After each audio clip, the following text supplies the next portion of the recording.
తాపసి కైలాసవాసి నీ పాదముద్రలు మోసి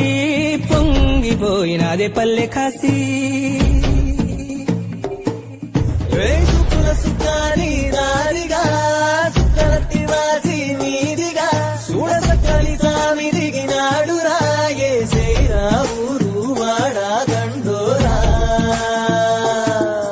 ఏ రంగుల హంగుల పొడలేదురా ఈడు జంగమ శంకర శివుడేనురా నిప్పు గొంతునని అపు మచ్చ సాక్షిగా నీ దాపం శాపం తీర్చేవాడేరా